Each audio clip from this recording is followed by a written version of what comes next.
Hello, everyone. This is Ayat and that's my new podcast, Manifesto. We're having a very special guest today, Mr. Ahmed Jadarab. He's going to give us a quick introduction about himself and then we can start our podcast today. Mr. Ahmed, to you. Okay. Bismillah. First of all, thank you so much indeed for such a privilege and honor to be here today. I believe it's going to be a very insightful sort of discussion today. It's going to be even sort of beneficial discussion. It might help all PMO leaders, whatever it's agile, Scrum, project program portfolio manager, or sort of like agile transformation office. So a bit of myself, I have sort of like a 19 years of experience around the project management space. I have 9 years of experience within the PMO and strategy delivery office. I've been part of the PMO Impact Inner Circle mastermind community for nearly 5 years today, and even part of the PMO Expert Judging Committee member for the PMO Global Alliances. And I have sort of number of certification accreditation around the project management, portfolio management, PMOs, and even I have certification in the PMO. It's called International PMO Expert, and Impact PMO Engine Leader. I have sort of like diversified exposure and expertise in public-private consulting, non-profit organizations. I have 2 master, one in telecommunication engineering back in my University of Technology Petronas in Malaysia, and I have another master in Manchester University in engineering project management. I have bachelor degree in telecommunications. Thank you so much indeed for having me. We are very happy to have guests like you today in our podcast. So let us start this great episode with a question. Can you give us a brief overview of what project management office is and why it is essential for business? Yeah. Okay. First of all, thank you for the question. It's very legitimate and very critical question. It has to be answered because, most of the PMO leaders today, they get the terms wrong because, I believe from my humble experience, PMO is really high position role, and it's a home for business transformation journey, and it's very critical role that really help organization drive their business strategies and achieve the holistic ROI or return of investment in different value streams and as quickly as possible. So it's very highly positioned role. It's very center for any sort of like company would like to take the journey from a current state, moving toward achieving their strategic business goal and strategic priorities, and achieve sort of like high holistic ROI, and position themselves is one of the leading companies, in the margin.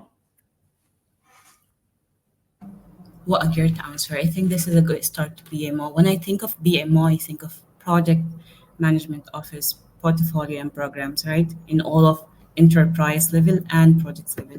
So my next question will go, what is specific feature that we're having, like sort of a features maybe or strategies that we're having on the BMO that making PMO model a game changing compared to other traditional models? Yeah, thank you for the question. I believe this is the model I have developed, or the model I have been using for 9 years so far. Is called PMO MVP, PMO Minimum Viable Product Value Model. It's all about implementing the PMOs through sort of like an agile and iterative approach for impact delivery. And it's all about, before jumping and assume that the answer for all the business challenges and the pain point business leader or key stakeholder they have inside the organization. It's very legitimate. You come as a PMO leader with the mindset that, the PMO leader shouldn't really focus on the project's kind of KPIs or the metrics that really define the success story of the PMO. You got to look at the holistic strategy life cycle, from the strategy definition moving forward to the strategy execution, and even the strategy realization. And even one of the key elements for the PMO to be driving sustainable and undeniable business value is to have sort of like a PMO impact driver mindset. This is embracing sort of like, a mindset around the PMO should really support the business, covering the whole strategy life cycle, focusing on outcomes rather than only outputs. And this kind of model position itself and have very successful and time-tested and proven, outcomes inside the organization, because I tested myself, and it has been witnessed by a number of PMO leaders globally and in the MENA region when they implemented this kind of PMO model, because it takes the journey with the key stakeholder. It's embracing sort of like, organizational change management, So you got to bring people with you through the chain. You got to understand their weapon, what you need from me. You got to understand their needs, the most important thing. And it's all about give them what they want before assuming give them what they need. So it's very legitimate as the first start of building or running or rescuing or elevating a PMO inside the organization is to assess the current state, is to assess the current situation for the company. You got to assess the key stakeholder, you assess the organization, you assess the culture, you assess the sponsor, and even you assess yourself. You're assessing whether you are mentally, emotionally, and ready for the journey moving forward. So after assessing the key capabilities and spotting all these kind of business challenges and pain points, then you come with defining the root cause. Because oftentimes PMO leaders they rush into defining or delivering services or service offering or capabilities to mitigate or to resolve those kind of challenges has been realized before even and understanding the legitimate root causes behind the problem. So this model is really working. It worked because it has been implemented. I've been using for over time, and it's embracing sort of like organization change management, and it has all the mindset in place where you could really look at the holistic strategy life cycle instead of like only focusing on the strategy execution. Because oftentimes PMO leaders they think the only possible opportunities for them lies within the strategy execution, which is around delivering projects and delivering program. Okay, so you have to look at the holistic picture of the strategy and driving the change with people, and you got to be nimble, adaptive, and flexible. And every single quarter or 90 days, you got to define or deliver one single service offering and capabilities around one single business group or business unit. Then you give some time to stick. You bring people with you through the change journey. And every single 3 months or 90 days, you have to evolve this kind of journey again. You have to put sort of like a roadmap which depicts all the service offering, the timeline, the impact, and the metrics that really define how you're going to be successful in this journey. Thank you. Very fruitful answer. And you mentioned the sustainability, and all of this world these days faces this problem, sustainability.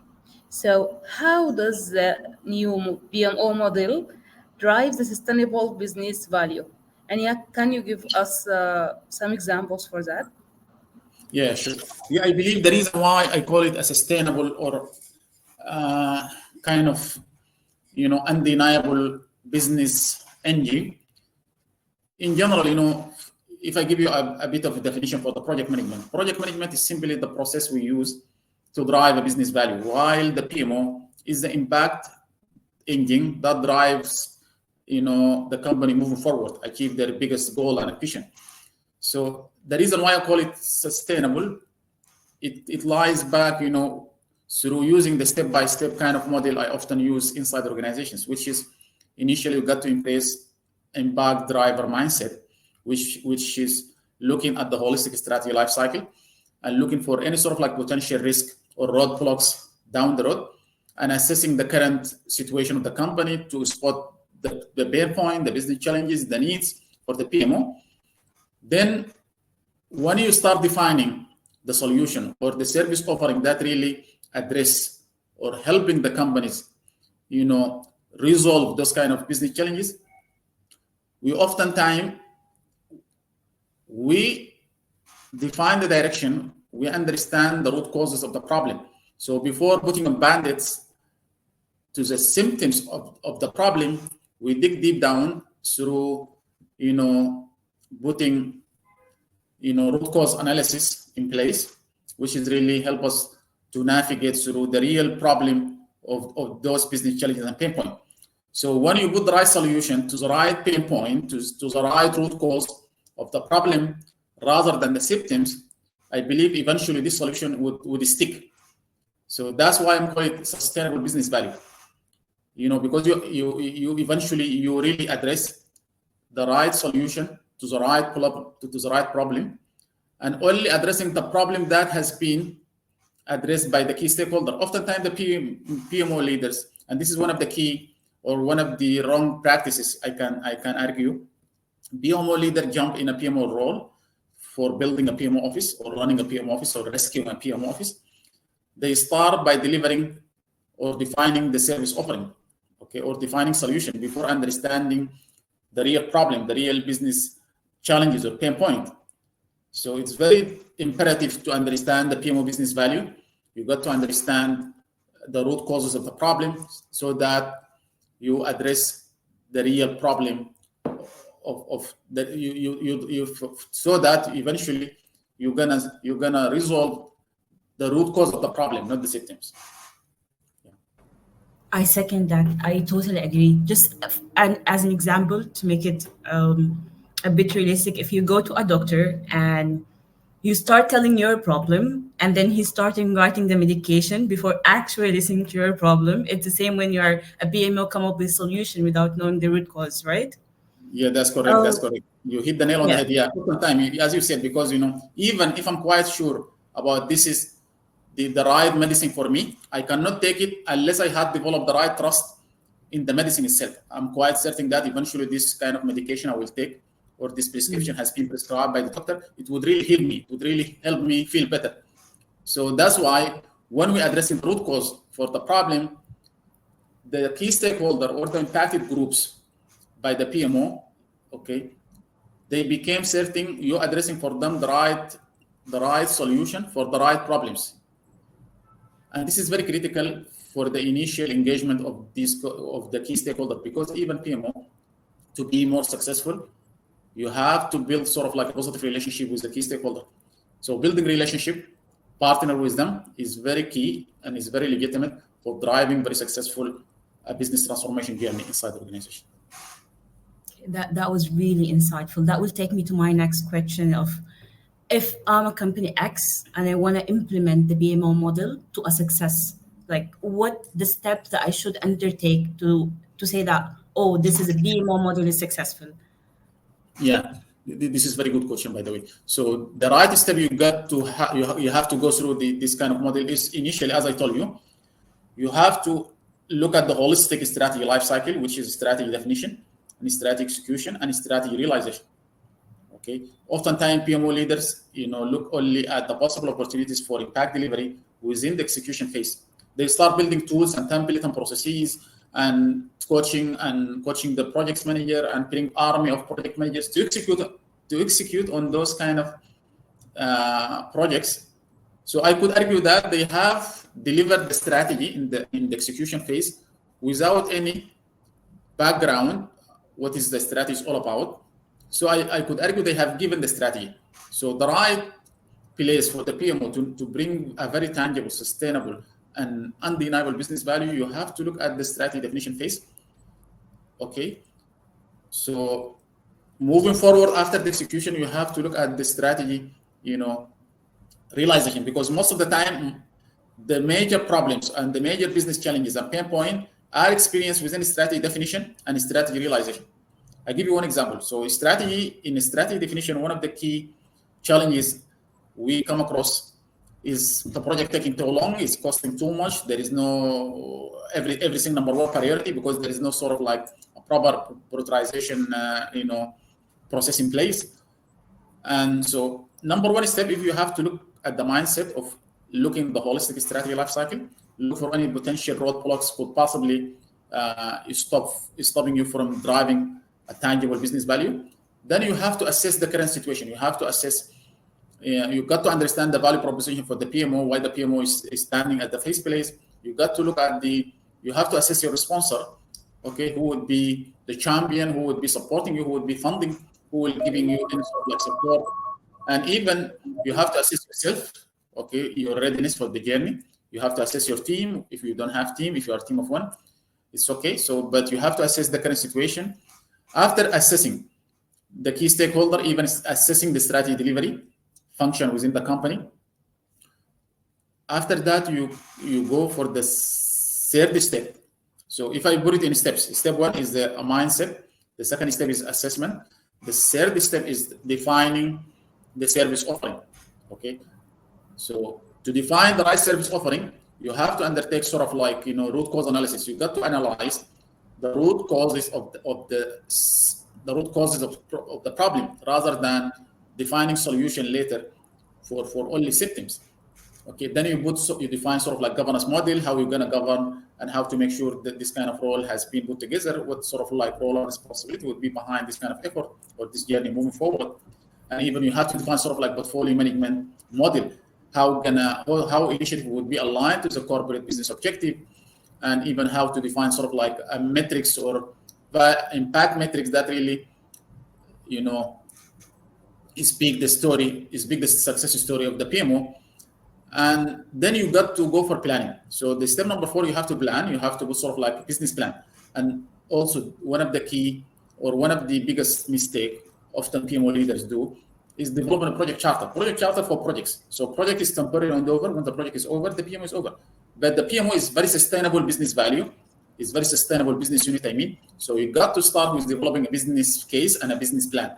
Same as IT department, same as revenue operation department or sales department. You got to start with developing a business case and a business plan for the PMO. Then you put sort of like a roadmap or services and capabilities roadmap or implementation plan, if you will. It cover all the service offering, the capabilities, the timeline, the metric, the impact. Okay. And the key for success, when you put those kind of service offering into action, you got to implement them in iterative agile approach. Every single quarter or 3 months, you have to deliver one single service through the people, with the people, okay? And you have to measure as you go.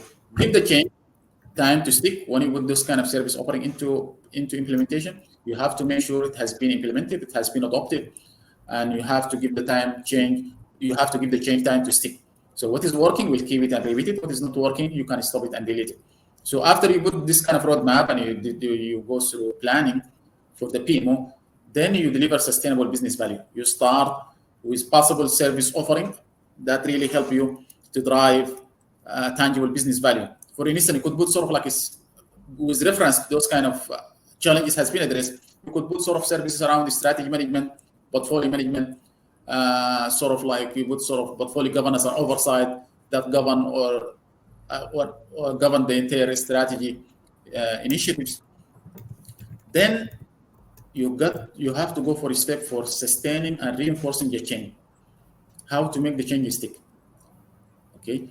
After that, you've got to make sure you're evolving this kind of journey. So after you deliver one single service offering, you have to evolve. You have to look for another opportunity. You have to address. You can go through the step, so assessing again key stakeholder to define new service offering, new capabilities, and so on. So in nutshell, this is the PMO MVP value model. I often use this at organization. It has been leveraged by PMO strategies. What a great, fruitful answer. In your answer, I've spotted some points that I have follow-up questions to. First, you have mentioned that each and every project is actually suffering from time and cost. And we cannot argue this because all of the software company, or not software company, specifically industry, most of the projects are suffering from time and cost, right?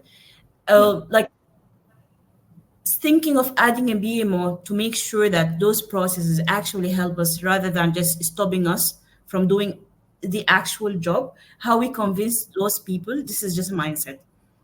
But my question will be the time that will take to set up a BMO and then the BMO model and then the actual implementation of the procedures and knowledge gathering from the BMO and actually impacting it in the project. How long it will take to do so? Yeah, this is very, very good question, by the way, because, I had an experience, I have been hired by a CEO. So he's very excited about the PMO value. And oftentimes, business leader, when they hire you as a PMO leader, they cannot really waiting for quite long, for 6 months or 1 year to show value. So you got to show value quickly. And I believe there is 4 questions need to be asked when building PMO. Number 1 question, you got to understand what is the business challenges and the pain point or the opportunities need to be addressed by the PMO. The second one, how you can drive value as quickly as possible. So look at the very quick wins. Okay, look at areas with high or potential kind of pain point for and frustration for the key stakeholder. Try to use a very small one, because again, going back to the mindset, you have to be nimble, agile, flexible, and adaptive. Look at one single business area or one group of key stakeholder. They have one of the key business challenges or pain point need to be addressed, or even look at the senior C-suite executive or the business leader. They have very problem, let's say, around governance and portfolio oversight, that don't understand what is happening against within those projects. Okay, so work with them to solve one single pain point as quickly as possible. So this would bring eventually sort of like momentum. You will gain credibility, support, and engagement for the key stakeholder. And as I said before, it's very legitimate to build a positive relationship, okay, with the key stakeholder and the business leader. And most imperatively, you have to develop sort of like executive communication skills. You've got to speak in business speak. Don't speak in PM. Okay, so understanding the company biggest challenges, pain point, understand how we can drive value very quickly, understand who you have to understand who is you in this journey, because oftentimes there is 3 categories for key stakeholder. There is the lover, the hater, and don't care. So you got to understand each one of those groups. You have to partner with them. You have to you understand their wisdom. You have to understand their need. You have to develop different key engagement and communication strategies. How you're gonna partner with them. How you're gonna gain their support. Because eventually, wherever you develop, if no one use those kind of service offering, no one buy it, no one support you, it's a failing PMO. So it's a business transformation journey with people, through people, and oftentimes people that are not resistant to change. People resistant to change happen to them. So if you bring them into the fold, into your inner circle, bring them with you through the journey, for sure they will work with you, support you, and make you successful. Really very important informations we gain from you when you answer these questions. Actually, I have this. I'm wondering, for the small size companies, there is no BMO. So, who's can play the role of BMO in small size companies? Okay. I believe this disregard the size or the industry, or and even there is even something called the type or the hype of the PMO. So the type of the PMO could be defined based on the service offering or based on the challenges or pain point the PMO will address eventually. So if there is a company lacking or has no any sort of PMO in place, they might have sort of like project managers, group of people, okay, inside the organization. They call them project managers, or they deliver sort of like projects. So the one who is heading the project management function could be a PMO leader who is really guiding the projects managers or program managers or portfolio managers, whoever really under the reporting channel or the reporting, the one who is really reporting to the head of the projects. That could possibly be a function for the PMO. They might not name it a PMO, but the way how it's operate, the way how it function, you can call it a PMO. Because eventually the PMO stands for Project Management Office. So anyone in the company who is responsible for the strategy delivery or for delivering projects, managing projects, reporting and governance, and making sure that in the company realizing there is a strategic business objective through organizing, the work of projects management, they can call themselves project managers or PMO leaders, if you like. Yeah.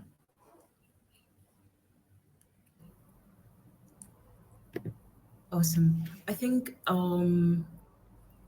next question will be a case study of actual implementation for BMM model. So can you share any case study or success story that companies have adopted the BMO model and seen a very significant improvements? Yeah, I believe. Okay, this is a very good question. I have a number of key accomplishments and achievements, over the last 9 years. working as a PMO leader or strategy delivery office leader. For instance, I can give you an example of a consulting firm called Venture. So I've been hired as a PMO leader. So one of the key pains was around the lacking sort of mature project management practice for managing the projects and program and portfolio within the company. They lacking sort of like governance and portfolio oversight. The CEO and his partner, they have no visibility across the entire portfolio. They don't know what is happening in projects, whether there is a risk or issue. So they lacking this kind of holistic feasibility across portfolio of initiatives. So this is one of the key pain points or the business challenges they had, share with me. The second biggest pain, I believe, for them was they have sort of like a very conflicting, dilemma with clients. So they have sort of like client-facing initiative, number of projects delivered to client and customer. Oftentimes, they have conflict around payments. They have very long, lengthy sort of like dispute resolution process. So the CEO asked me, could you please, through defining the PMO model, and again, I start through putting or going through the PMO MVP value model. It's all about, I tell him, let's pause it for a while. So now we need to understand the PMO value proposition. We need to address all the pain points, the business challenges. And this is PMO is very sustainable business unit. So it lasts forever. So it's going to be consistent function. So I need to go through, help everyone to embrace a mindset about the PMO leader, help everyone understand the value PMO could possibly drive to the company. And I go even through, let me face the current situation. I need to assess the culture, the organization. I need to assess the team, whether I have team will be working with me or not. Okay. Then I could possibly define for you the right solution that could really help you to resolve all this kind of pain point and business challenges.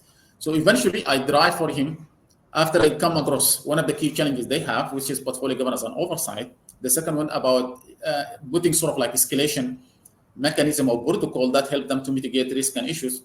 I mean, to resolve conflict and dispute with client through client-facing projects. Okay, so I develop for them an escalation protocol that really help them to resolve conflict around technical, commercial, financial, legal aspect. And this is what really, before putting this kind of solution into implementation, they was really facing, sort of like a challenge to realize an early cash inflow or gross profit margin, because the lengthy dispute resolution process, so eventually the result they had realized after putting this kind of escalation protocol in place, which is all around, when there is a conflict arises between the engagement manager from the client side and the project manager from our side, okay, you have to do your best possible to amicably close this kind of conflict. If not, you could level it up. You level it up to the director of projects. If you cannot resolve it at the director level, you could level it up to the executive director, then till it reach to the CEO. So at the result, in conclusion, this model I have put in place help this company to maintain a healthy, long-lasting relationship with the clients, because they manage to close any sort of like dispute and conflict arise during this kind of projects delivery. So this is one of the key successful story I can share with you. Apart from many successful stories, I had delivered during the 9 years within PMO, capability. What a great case study. You've mentioned the escalation matrix, you've mentioned the pain point of that specific company and how you resolve it or tackle the issues first and then resolving it. I would like to close this insightful, fruitful episode with one more question. So what will be your final thoughts or key takeaways would you like to leave our listener with regarding how important of an effective PMO model is? Okay, yeah, sure. So I believe one of the key takeaways I would like to give away for the audience around, there is 4 key questions need to be asked when building a PMO. I have touched those, but it's very critical, it's very imperative, and it's very game-changing advice I could give to every PMO leader. before jumping and assuming that you know the answer to the pain point or business challenges to your company, you have to pull back. You have to understand the dynamics. You have to understand the business line of the company. You have to understand all the puzzle of the company face. So before driving any sort of like solution or going through the model, you have to develop sort of like acumen and business understanding and business knowledge about the company itself. You got to even dig deep to understand the strategy itself, because eventually the PMO construct has to be aligned with the company strategy. And all the model is all about driving business strategy and help them realize ROI as quickly as possible. So you got to go through this kind of PMO model step by step. Most importantly, you have to assess the current situation. You got to address all the pain points, the business challenges or opportunities exist today. From there, you could define your PMO service offering. You put the governance model, portfolio governance. You put the right metric to measure success, and then you go for a roadmap. And going through step by step this kind of model would really help you to realize the expected or the tangible business value business leader aim for. The second takeaway I would love to give away is you got to be a nimble and adaptive and flexible PMO leader. You have to come with a mindset that really embracing looking at the holistic picture of the strategy lifecycle. Instead of like looking at the strategy execution, starting with building templates, tool, processes, those are the means to the end. They are not the end itself. So before understand how the company, how the project leaders, how the strategy delivery function could really drive the biggest impact and help the company move forward, okay, you have to assess the biggest pain point, the biggest challenges, and you have to deliver one single service as quickly as possible that show credibility, show confidence, that really help you to bring the right engagement, support, and collaboration with the key stakeholder. And it's very imperative to build a business acumen, and it's very imperative to speak a business language with the key stakeholder, especially with the executive team. And you have to build this kind of relation because it's a key element for driving business value, because you're driving a business transformation journey, and this journey has to go through people and with people. Okay. And the last not least, I could argue that PMO leaders, they have to come with a mindset they measuring or driving outcomes rather than outputs. Instead of like putting KPIs for projects on time, on cost, and quality. On quality, you got to look for the outcomes, then the tangible business value or the outcome that the company they're aiming for. Because I believe for the last 5 years, the PMO role or the PMO role has been, the landscape has been shifted from a project on time, on cost, and scope, and quality, has been shifted to be an outcome-driven, focus.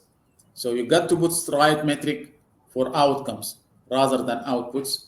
You got to be nimble. You got to be adaptive. You got to be flexible, and you got to understand the pain point, the business challenges need to be addressed by the PMO, and you have to develop a business plan rather than a charter, and you have to bring a positive relationship.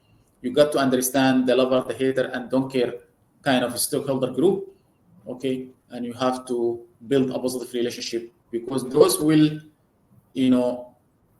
define whether you are successful or not. Yeah, thank you. Oh, that's bring us to the ends of our today's episode. A big thank you, Mr. Ahmed, for sharing such valuable insights. We hope you and our listener to find this discussion as enlightening as we did. Um, for our listener, don't forget to share your thoughts, questions to Mr. Ahmed. I'm sure that he will be more than happy to answer it on the comments. And join us next time for more engaging conversation. Until then, stay curious and keep learning. Thank you. Yes, thank you so much. It's a pleasure having me. Bye bye. Bye.